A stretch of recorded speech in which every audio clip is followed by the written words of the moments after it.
Et si, pour arrondir vos fins de mois, vous acceptiez de vendre votre visage? Pas littéralement, non, mais une copie numérique. Une IA qui vous ressemble, qui parle comme vous, mais qui pourrait dire n'importe quoi, même ce que vous n'approuvez pas. Aujourd'hui, on plonge dans une réalité qui ressemble à un épisode de Black Mirror, mais qui pourtant est bien réelle. Des gens, souvent à la recherche d'un peu d'argent facile, acceptent de prêter leur visage à des entreprises d'intelligence artificielle. En échange, quelques centaines ou milliers d'euros, mais ce qu'ils signent, ce qu'ils cèdent, vraiment, c'est bien plus que leur image. Ce qu'ils vendent, c'est une version numérique d'eux-mêmes, une copie capable de parler, de sourire, de pleurer, de vendre un produit, de défendre une cause, de raconter des mensonges, le tout sans qu'ils aient à prononcer un mot, ni à donner leur accord une deuxième fois.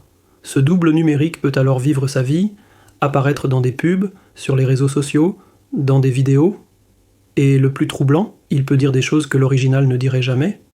Le procédé semble simple. Une demi-journée de tournage, quelques expressions à mimer devant une caméra, un script à lire, et en échange, un chèque. Facile. Trop facile peut-être. Car ce qui se cache derrière, c'est une technologie puissante, capable de recréer un être humain en 2D ou en 3D avec une précision inquiétante. Une technologie qui, dans les mains d'une entreprise peu scrupuleuse, devient une arme. Prenez le cas de Simon Lee, acteur sud-coréen. Il a retrouvé son avatar numérique vantant les mérites de produits douteux, présentés presque comme des médicaments. Lui n'avait jamais donné son accord pour ça. Et même en voulant faire retirer les vidéos, il s'est retrouvé face à un mur juridique. Les contrats signés étaient vagues et surtout irrévocables. Une fois le visage cédé, c'est à vie. Adam Coy, un acteur new-yorkais, pensait prêter son image à des vidéos éducatives. Résultat, son double numérique apparaît dans des vidéos délirantes où il affirme venir du futur et annonce des catastrophes mondiales. Pas illégales selon le contrat, certes, mais profondément déstabilisant. Imaginez votre entourage tomber sur une vidéo de vous, prophète de l'apocalypse. Le plus choquant peut-être, c'est l'usage politique. Connor Yates, un autre modèle numérique, a vu sa copie promouvoir un homme politique africain sans avoir jamais entendu parler de lui. Il ne s'agissait pas d'une caricature, mais bien de son visage, de sa voix, détournée pour servir une cause étrangère à ses convictions. Ce que tout cela révèle, c'est l'immense décalage entre la promesse faite aux personnes au moment de la signature, un petit job rapide, et la réalité de ce qu'elles cèdent. Le contrat, souvent rédigé dans un jargon juridique complexe, autorise une utilisation mondiale illimitée, irrévocable. Une clause qui, en clair, signifie « vous n'avez plus aucun contrôle ». Et cette absence de contrôle, elle va bien au-delà de l'individu. Elle touche à notre rapport collectif à la vérité. Quand un visage peut dire tout et son contraire, quand un avatar peut prêter ses traits à une désinformation crédible, que devient la confiance? Que devient la parole humaine dans un monde où l'IA parle avec nos bouches, mais sans notre conscience?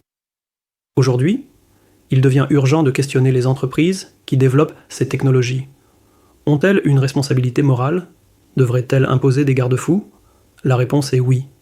Car se cacher derrière un contrat signé à la va-vite ne suffit pas à légitimer l'usage d'une identité pour tromper, manipuler, influencer.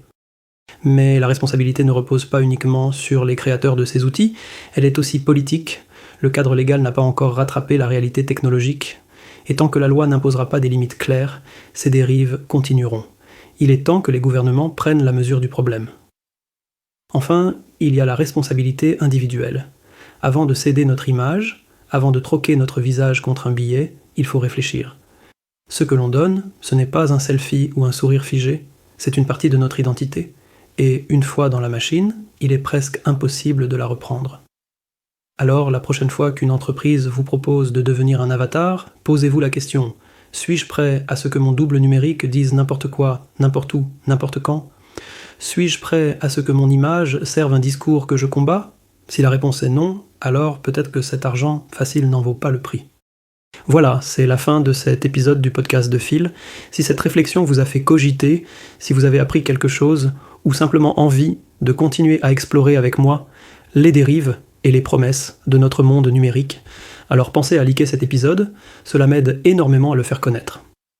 Et surtout, abonnez-vous au podcast pour ne rien rater des prochaines analyses. Ici, on gratte sous la surface, on questionne les évidences et on n'a pas peur de dire ce qui dérange.